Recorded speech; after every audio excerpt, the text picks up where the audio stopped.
Le malade mental est considéré ici comme un possédé, comme quelqu'un qui a des esprits mauvais en lui.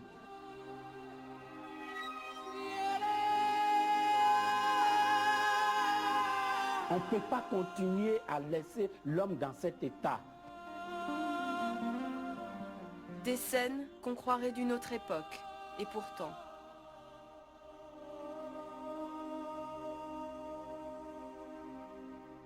Dans les régions éloignées de la Côte d'Ivoire, c'est le sort qu'on réserve trop souvent à ce qu'on appelle les fous ou les possédés.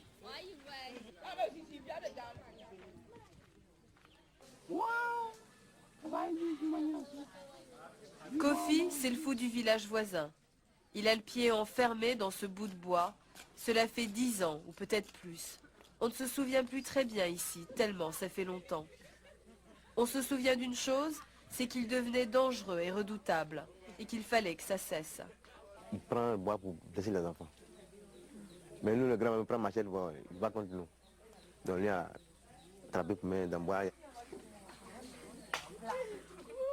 Il est subitement devenu fou, dit-on. En fait, Kofi est schizophrène, on le saura plus tard. Mais au village, on ne savait pas comment empêcher ses délires. Les hôpitaux sont loin et coûtent trop cher. On l'a donc emprisonné dans ce tronc d'arbre.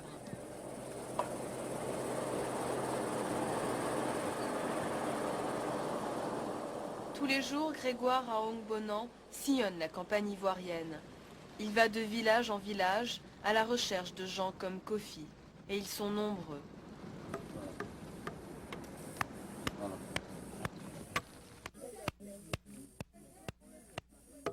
Lève le morceau là. Ça va coincer dessus. Maintenant tu es libre. Tu es content d'être libre? Grégoire, originaire du Bénin, est une sorte de psychologue ambulant.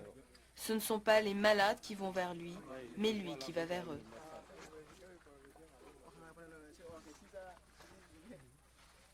On va le prendre, on va le soigner. Si Dieu le veut, s'il guérit, on le retourne à la maison. Après une dépression qui a failli lui coûter la vie il y a 20 ans, Grégoire décide d'aider ces personnes démunies. Kofi, bon, je vais t'enlever le bois aujourd'hui. Hein? Et puis tu vas partir avec moi. T'as compris? Hein? On va s'occuper de toi. T'as compris?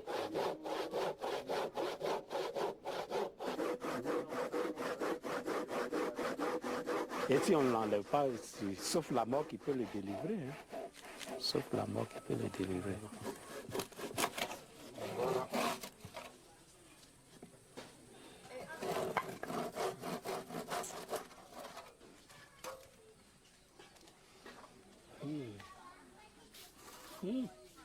D'accord. Corinne, t'es content? C'est pas comme ça qu'il faut traiter l'homme. Parce que même un animal, tu ne peux pas le traiter comme ça. Il y a des moutons qui sont dans le village, qui vont, qui viennent, mais lui, il est bloqué à vie. Il est bloqué à vie. Tu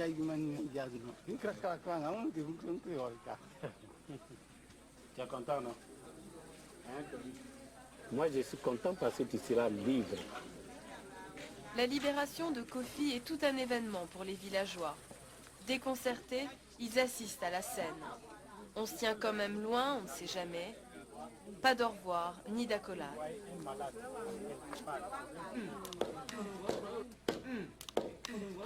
La vie reprend aussitôt son cours, comme si Kofi n'existait déjà plus depuis longtemps.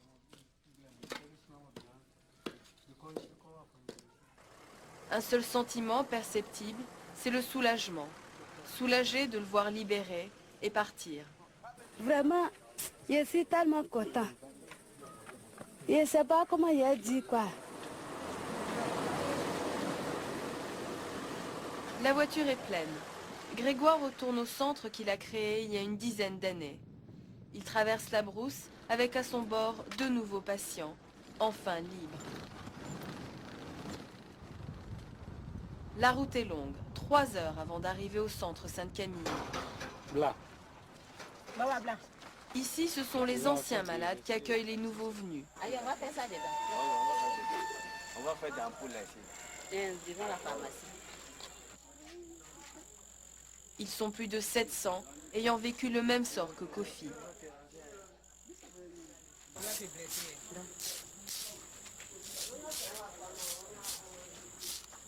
Chaque nouveau venu reçoit une attention particulière. La majorité des employés de l'association sont des anciens malades et travaillent comme bénévoles aujourd'hui.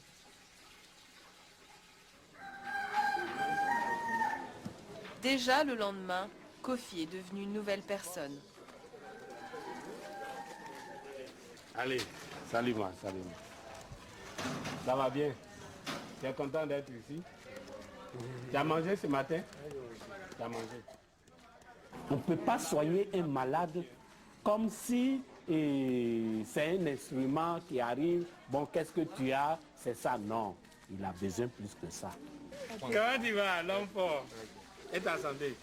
Il faut changer l'approche de la maladie mentale, dit-il. Les méthodes varient selon les pays, mais pour Grégoire, que ce soit des hôpitaux psychiatriques, des camisoles de force ou des bouts de bois en Afrique, le principe reste le même partout. C'est toujours l'enfermement, le rejet. Vous savez, le plus important d'un malade, c'est la confiance, c'est l'amour. Lorsque le malade arrive dans un hôpital, par exemple, où il sait qu'on doit le soigner, celui qui doit le soigner, il voit la personne lui mettre les chaînes aux pieds, l'enfermer dans une maison. Mais comment ce malade peut vous faire confiance? La maladie mentale, il y a une chose, on peut guérir le malade mental, on peut le soigner, mais ce n'est pas seulement avec le médicament. Et Grégoire en sait quelque chose. Il a lui-même frôlé la maladie mentale. Moi, je suis venu en Côte d'Ivoire en 1971. J'ai commencé mon travail de pneu. Et en tout cas, tout marchait pour moi, tout allait très bien. Mais subitement, j'ai tout perdu. Et j'ai tellement perdu que j'ai failli me suicider. Hier, quand j'avais tout perdu, qu'est-ce que j'avais voulu? J'avais voulu trouver des gens sur mon chemin pour m'aider. Après cette épreuve, il abandonne son métier et se consacre entièrement aux malades, ceux qu'on qualifie d'irrécupérables.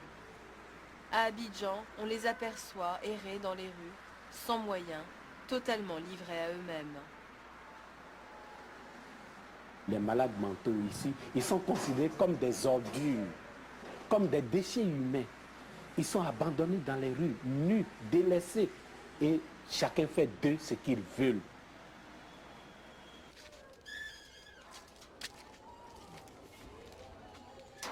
Grégoire est un peu devenu leur sauveur. Il les trouve un peu partout dans le pays et les ramène dans son centre. Je t'ai dit, attends, tu vas partir, je vais t'envoyer. Alors la vieille, bonjour. Comment tu vas? Ça va maintenant? Elle, par exemple, elle a fait 36 ans dans le bois. Tu peux te lever? Tu peux marcher un peu? Alors donc, c'est maintenant elle commence à se redresser un peu. Sinon, quand elle était venue, elle ne pouvait pas du tout se lever. Elle est restée 36 ans. 36 ans dans le bois. 36 ans. La vieille, comme on l'appelle affectueusement ici, est un exemple de réussite pour tout le monde.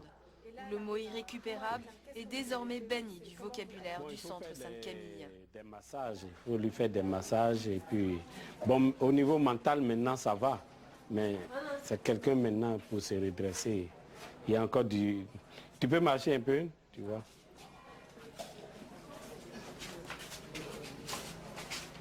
L'association vit grâce à la Providence, dit Grégoire.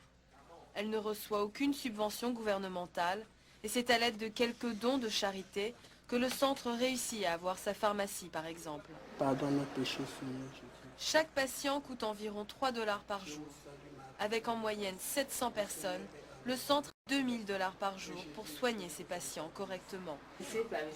Le manque d'argent est toujours au cœur des discussions. Et le riz? Le riz, on a eu 10 sacs seulement. Vous avez 10 sacs. 10 sacs. Il faut retourner le voir. Comme on n'a pas encore payé ce crédit, il est plus facile de vivre avec les malades mentaux que de vivre avec les bien portants. Parce que ce sont des gens qui acceptent tout ce qu'on leur donne. Ils peuvent manger du riz matin, midi, soir pendant tout le mois. Ils ne se plaignent pas parce qu'on n'a pas les moyens. Ils savent qu'on n'a pas les moyens. Oh! Alors, comment ça va ici? Bon appétit! Ça chauffe là! Mon but principal, ce n'est pas forcément la guérison, mais c'est la dignité de l'homme.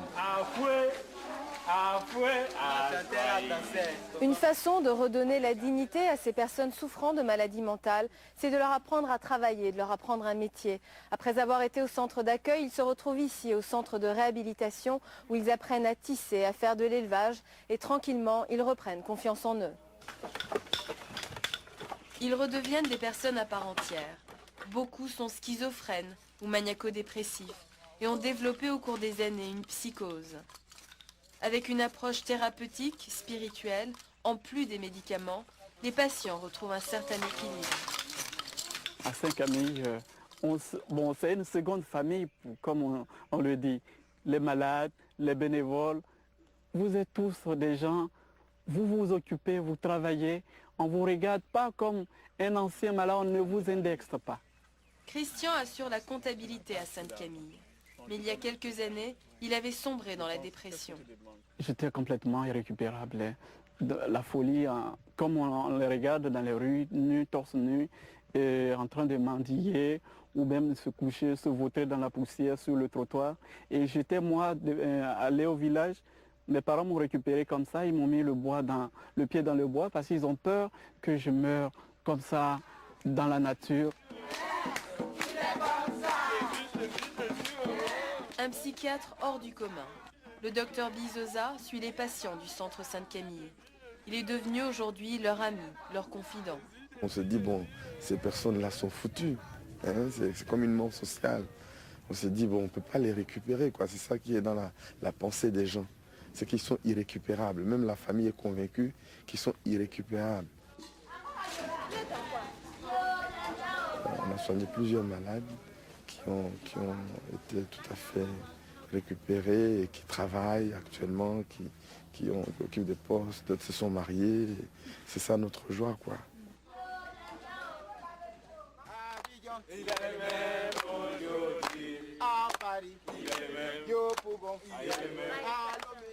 C'est le grand départ pour Amadou et Clémentine. Ils retournent dans leur village natal. Au revoir. Coriano. Au revoir. Bon voyage. Ils étaient arrivés démunis et repartent en meilleure forme et avec un métier. C'est l'épilogue de leur histoire. Grégoire a gagné son pari de rendre la dignité à ces personnes. Et ici, non? Il n'est plus malade, Amadou. Ne le regardez plus comme un malade. Amadou a passé 2 ans au centre Sainte-Camille. Il était arrivé dans un état pitoyable. Il peut faire tout ce qu'il veut, il peut le faire. Hein? Merci. Voilà. Ça, ne pensez plus du tout. Enlevez de votre tête cette histoire de maladie. Hein? Voilà. Parce que le regard que vous aurez envers lui, ça doit jouer sur lui. Il peut marier? Bien sûr, pourquoi pas? Pourquoi pas? Il peut bien se marier. Oui. Bon, un monde de Amadou revient chez lui presque en héros. Il faut que le vieux aussi voit, peut y dire. Il peut cultiver au champ, faire du commerce. Pour son père, il est redevenu un homme. Je suis bien content. Aujourd'hui, je suis tellement content. Oui.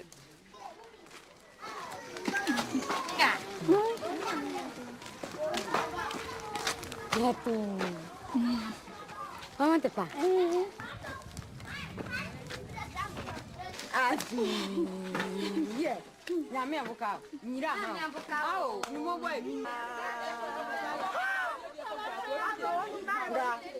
Ce sont les retrouvailles aussi pour Clémentine. Elle n'est pas revenue au village depuis presque 1 an. C'est l'euphorie, mais aussi l'incompréhension face à sa guérison. Le conseil du village est réuni, mais cette grande joie dissimule un sérieux malaise. Je n'aimerais pas qu'elle reste ici. Elle a fait trop de dégâts ici, au village. La sorcellerie, disons. Parce que la sorcellerie peut entraîner ces gens de maladies. Elle est guérie, on est tellement content de ça, mais elle ne veut pas nous, on ne veut pas qu'elle reste ici. C'est la peur qui fait qu'on veut qu'elle soit gardée pour un moment encore. Nous avons peur que la sale maladie revienne. Clémentine n'a qu'une envie, c'est de rester auprès des siens. Je vois ma soeur, je vois ma maman, j'ai vu mes camarades, ça me plaît beaucoup, quoi. Tu veux rester ou tu veux partir? Je vais rester ici pour 1 mois et puis je vais repartir encore. Pourquoi? Parce que maman dit qu'il ne faut pas qu'elle reste ici. Grégoire devra convaincre les parents de garder leur fille. Mais une inquiétude demeure. La famille fera-t-elle le suivi médical nécessaire pour éviter toute rechute à Clémentine? On a toujours ce genre de problème. La famille a toujours peur parce que le gros problème, on a peur de la sorcellerie, on a peur des mystiques. Et c'est là le cœur du problème. En pleine forêt, on a trouvé des personnes enchaînées à des arbres. Ils sont là depuis des mois, des années, prisonniers dans la nature. Ici, on associe la maladie mentale à de la sorcellerie, à cause de diverses croyances. On les enchaîne dans le but de chasser les démons. On pense que là-bas, on peut chasser les esprits mauvais que possède le malade. On appelle ces endroits des centres de prière. Les familles paient l'équivalent de 30 $ pour faire attacher un des leurs.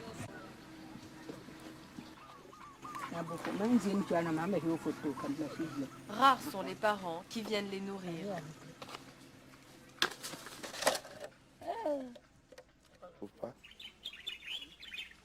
Amidou ne répond pas à nos questions.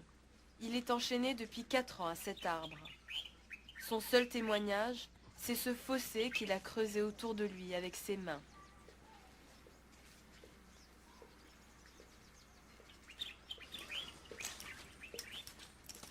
Grégoire ne peut le libérer sans l'accord de sa famille. Ça me révolte. Ça me révolte. On ne peut pas continuer à voir ces scènes. Ils n'ont pas cherché à être malades. Ils sont nés comme tout homme. Et ils ont besoin de vivre comme tout homme.